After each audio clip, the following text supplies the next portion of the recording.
So we'll start with the matches that we know about, and, if there's anything else added, it is what it is, but these are the matches that we know are happening as of right now. We'll start with the steel cage match, Mr. Marceau. Luchasaurus, Jungle Boy, Jack Perry. It might be the end of the feud. It might not be. I know Christian's still not cleared, so they can't really finish off that portion of the feud. I don't know where you bridge the gap there. But Jungle Boy lost that All Out, and he lost to Luchasaurus on Dynamite, which was a great match, by the way. I think he is owed a win here. I don't know if maybe they're doing steel cage, probably to prevent interference from Christian, who could still get involved anyway. But I think Luchasaurus may lose without getting pinned, which might be the idea here. But I think Jungle Boy wins regardless. What do you think? Yeah, I think if you're going to continue this, like you said, and he's going to face Christian, I would assume he needs to keep winning here. I know he lost to Luchasaurus last time too, so I mean, if he lost again, then we're done here. So you got to have Jungle Boy win here. How do you think they bridge the gap with the feud here? Because Christian won't be back for a while. Do you think they just take Christian and Luchasaurus off the show, or at least Christian until he's good to come back? Because I don't want to see more matches between these two just to drag it out until Christian's ready to come back.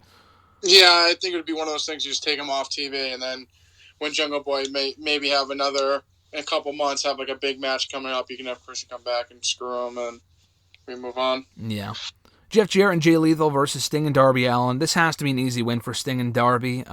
Hopefully this is a one and done for Jarrett in the ring as an on-air character. Adding him to Jay Lethal's little entourage beyond the show would be an absolute waste. Listen, I've said before, I like Jarrett. I just don't think he should be on the show at all. I think him in a backstage role, great. This whole feud's been a waste of time, but whatever. Sting and Darby win. What does it really matter? The answer is it doesn't, but I think they win here, though. Yeah, I mean, talking about a rough 2022, I mean, I like Darby a lot, but he has done little to nothing this year. I feel like he's only really resurfaced when the pay-per-views come up, and he really hasn't been on Dynamite at all. So if you're going to keep him with any momentum, I mean, he's with Sting. I don't really see, like, the Jay Lethal, Jeff Jarrett, Sanjay Dutt, and Satnam Singh fashion going anywhere too far. So if you're going to keep Darby hot, he needs to win here. So I got Darby. It's weird. Yeah, well, I think he's won a majority of his matches on pay-per-view this year. Like, I know he won the House of Black match. Was it House of Black? Yeah, it was House of Black at at All Out. He won that. That was a 6-man. He won that. They had a 6-man at Forbidden Door. He won that match. I know he lost to Kyle O'Reilly randomly at Double or Nothing, and they never went back to it because they got hurt, or Darby got hurt, or I'm sorry, Kyle got hurt, so they never actually finished it. But that was kind of a waste, and a waste of a match.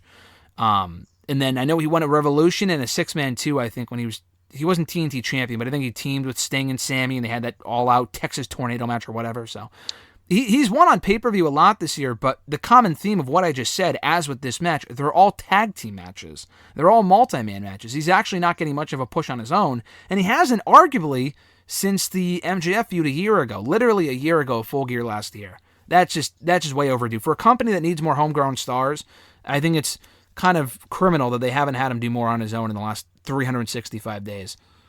Yeah, I completely agree. That's what I was kind of saying. That I feel like you said, like he's won a lot of matches as a tag team, but as a single, he's done literally nothing. Yeah, I don't know. At this point, if they keep winning tag team matches, just put him and Sting in the fucking tag team title picture. I mean, they're undefeated as a team. I don't think they've lost a single match as a team yet. So if that's the case, just have them chase the tag titles. I mean, seriously.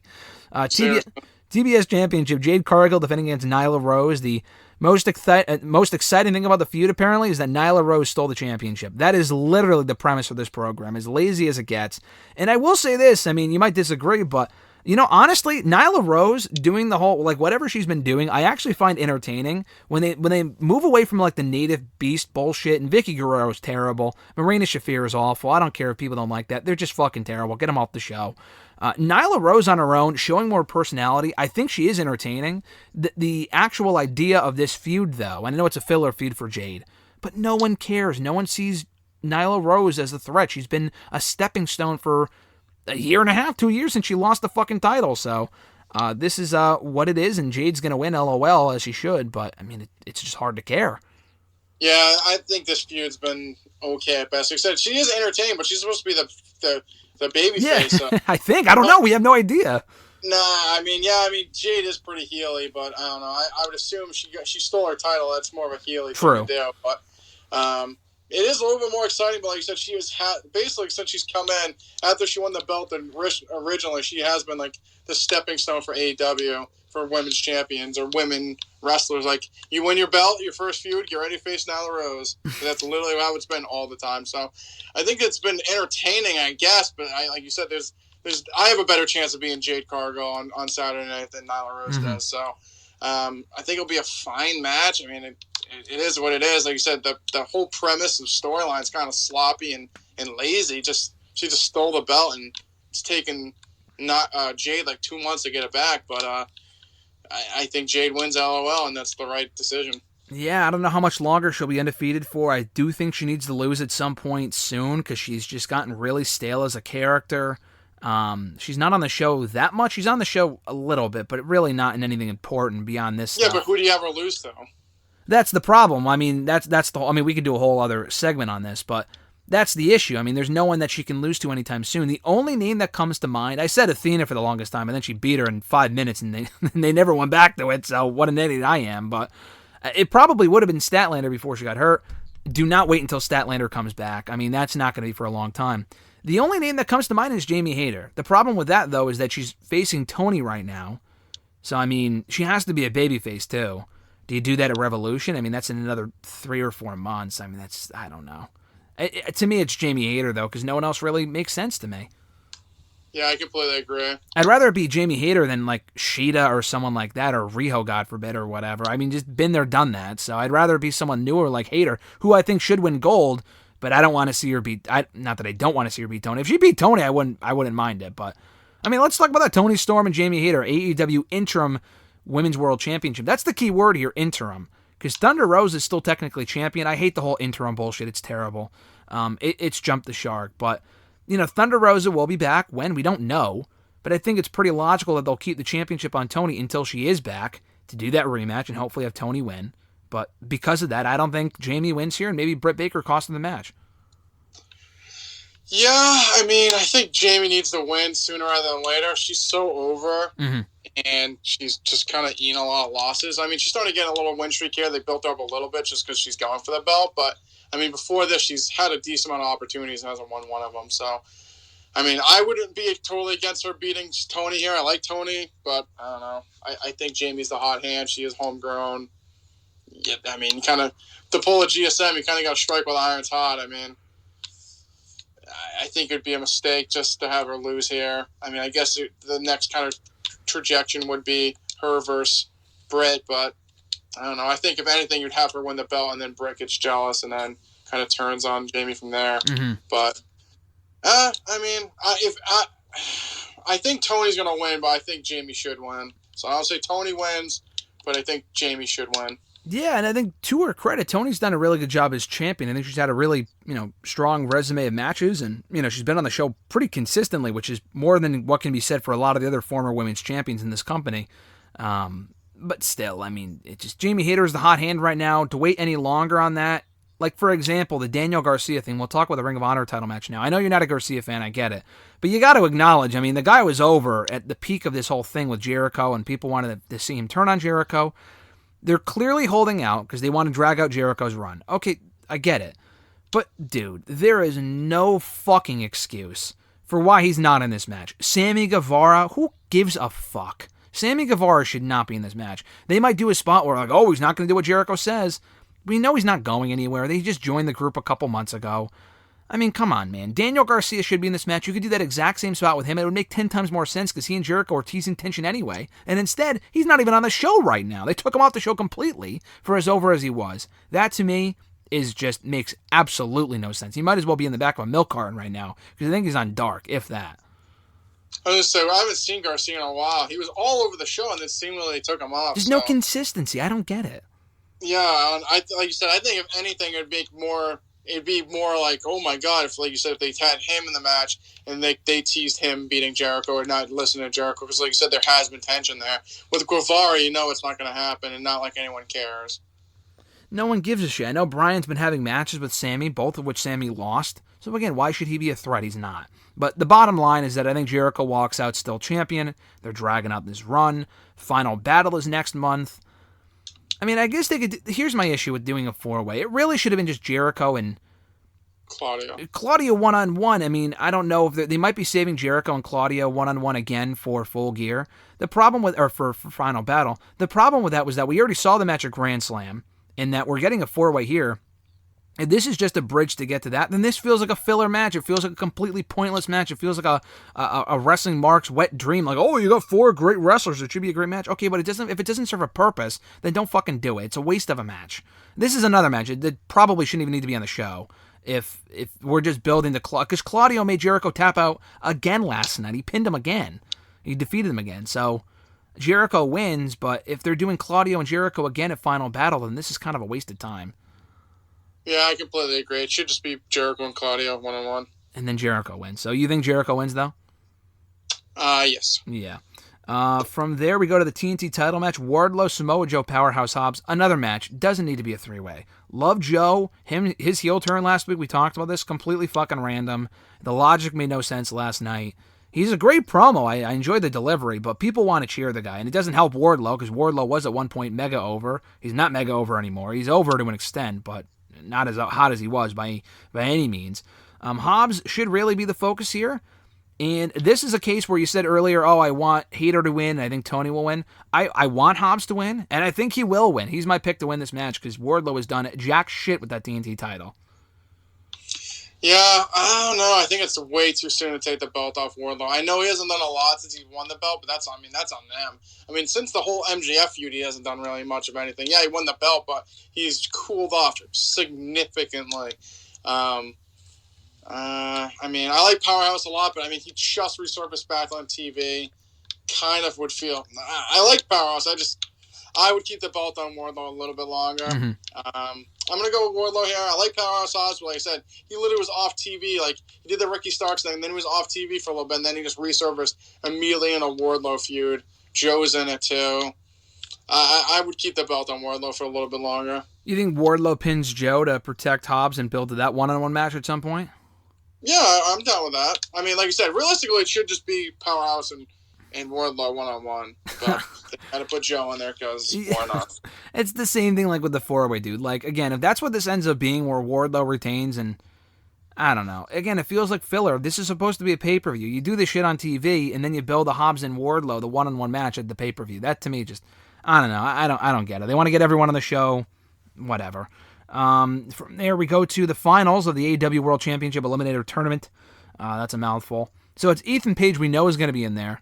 We don't know who else is going to be in there. So I told you this before, but Ricky Starks hasn't even had his quarterfinal match yet. Ethan Page is already in the finals. We haven't even finished the quarterfinals. This is beyond rant. This is so fucking messy.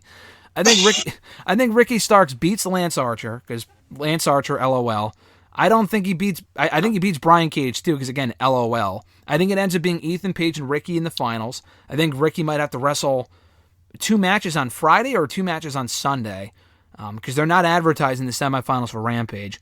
And I think Ricky Starks wins. If MJF becomes champion, and spoiler alert, I think he will, I think Ricky should win. I don't care about Ethan Page as a title contender. We've already seen him and Moxley. I guess he could face MJF. I don't care. I'm hoping Ricky Starks wins this whole thing. Ethan Page is winning the tournament. I mean, wow, okay. He's in the tournament, and they're going to do him and MJF, and no one's going to care. But that's what's going to happen. I mean, I know whoever wins this is not winning the title. I get it. But I think even if Ricky Starks wins the thing, I would rather see him in a prominent spot as number 1 contender than not at all. So I hope you're wrong, but I mean, I could see it playing out that way. So you got Page and I got Starks, right? Yeah, I got the other Page. Okay, at least I'm not picking Lance Archer, so I'm not completely off the deep end here. We go from there to, we already mentioned Tony and Jamie. Let's go to Saraya and Britt Baker. I mean, I think the feud lately is heated up, which is good. I think it would be a mistake for Saraya to have her first match back and lose. I know Britt hasn't won a singles match in a while, and that's good. I think they're having her put over other people. That's the way it should be. I think Saraya wins here, and I think she might be wrestling once a month, she said, on Renee's podcast, which the women only usually wrestle once a month, typically on Dynamite, so whatever, unless your name is Toni Storm. So, I think Saraya wins here. Yeah, I think Saraya wins here. I mean, she's coming in. I mean, I wouldn't really say losing her first match would be a good idea. So I have Saraya winning here. I think it's been a decent feud. I mean, they have kind of been blurring the lines. Like, is she a face? Is she a heel? Britt's been cutting babyface promos. Saraya seems like a bitch, but she's kind of the babyface. Like, she seems like she's like the entitled veteran. who's kind of just waltzing in and taking all the spotlight. So lately, I mean, Britt cut another babyface promo last night too. So I don't think we're getting a double turn, but because I feel like eventually Britt will turn on Jamie Hayter, hopefully, and that's kind of how we get that dynamic. Mm-hmm. But I think Saraya wins here. I mean, if she lost, it'd kind of be what the fuck. Yeah, that would be a little weird. AEW World Tag Team titles, The Acclaimed against Swerve and Our Glory 3. Another classic case of a feud being dragged out, probably for no reason. But in their defense, I will say Keith and Swerve have had great chemistry as like the heel-face tag team, like the different dynamic. I have enjoyed that. The Billy Gunn shit is awful. The Acclaimed have kind of jumped the shark with the whole scissoring shit. They're still very over. I'm glad they're champions. I think they should retain, but they need to calm it down a little bit with the scissoring garbage. But I think they retain here, and we finally get the split between Keith and Swerve, either on this show or soon after. Probably on this show. Let's just get it over with. And Keith is the face, and Swerve is the heel. But yeah, I got the Acclaimed winning here as well. Yeah, I mean, I think the Acclaimed are winning here as well. I think that's kind of a foregone conclusion. I like Swerve a lot. I mean, Keith Lee hasn't been. I feel like he's really barely been on the show. So I like what Swerve's been doing. The whole Acclaimed scissor me shit. I mean, like you said, I feel like it's jumped the shark. Like, I just don't care at this point. I feel like what got them over was the whole rapping and stuff, and they've been like using the scissoring stuff as like over the top. Like, it was funny at first. To me, at this point, it's kind of been. I just don't care at this point. So I think they clearly retain here. Kind of be ran if they lost to Swerve and Our Glory again. Mm-hmm. And I think I think Swerve turns on Keith Lee. So. I'm really happy with what they've done with Swerve. I feel like he's probably been one of the better signings they've made. I agree. He's definitely, he's probably come at the cheapest price tag of all the people they've signed. So I'd keep pushing Swerve here. I think, like I said, I think Wardlow beats Powerhouse, and maybe we get a Swerve, and we'll get Swerve and Wardlow for the TNT title soon. I could see that. That would be pretty good. I could see Swerve as TNT. I'm happy with either Hobbs or Swerve taking that belt from Wardlow, because both. The real question is, whose house is it? Is it Swerve's house or is it Soraya's house? They need to make that clear, because they're still both using that catchphrase. Paige hasn't said. Swerve's theme song. His theme fucking slaps. You like his theme song? Oh, I love his theme song. He's probably one of my favorites in AEW. Yeah, listen, the funny thing is, you're not just saying that because he's a heel now. You were saying that here on the show, on the record, when he first showed up 6 months ago, even when he was still a babyface. So I agree. I think he's been one of the better parts of the show. For as little momentum as AEW has right now, he's been one of the bright spots. And him as a heel has been great. I think he's been doing great work. So for a guy that had a bit of an afterthought of a debut in March, he's really exceeded expectations with the run he's had so far. And I hope the only hope is that once this feud is over, they fucking push him and he doesn't disappear from TV as so many others have before. Yeah, I completely agree. Like I said, he needs to be pushed. He's hot right now. Got to push, put the rocket up his ass. I agree. He's out right now. He's getting great heel reactions, and he's making the most of it. He's been awesome. Death Triangle taking on the returning Elite Trios titles. Or the Death Triangle just keeping the belts warm until the Elite come back. I mean, I guess the Elite could lose here, but, I mean, to me, it doesn't really matter. The Trios titles have been a complete afterthought. I mean, they fucked it up from the get-go because the Elite got suspended, but I think Death Triangle were just holding them hostage until the Elite came back, and I think the Elite win here. Yeah, I mean, Elite win here. Nothing really to say. I mean, hopefully it's less square dancing to end the end of this match, but I said this before. I honestly just, like, I love Lucha Libre, but there's wrestling in there. It's not like an orchestrated dance that these guys do. I just don't understand how people find that interesting at all. It's like they win the back. Okay, I'm gonna kick you. I'm gonna kick at you. You're gonna fall down. Then you're gonna do a kip up, and I'm gonna run over you, and you're gonna flip, and then you're gonna flip over me, and then we're gonna do this and that. Like, that's not wrestling. It's literally like I said, it's like watching fucking the Jabberwockies on America's Best Dance Crew. Yeah.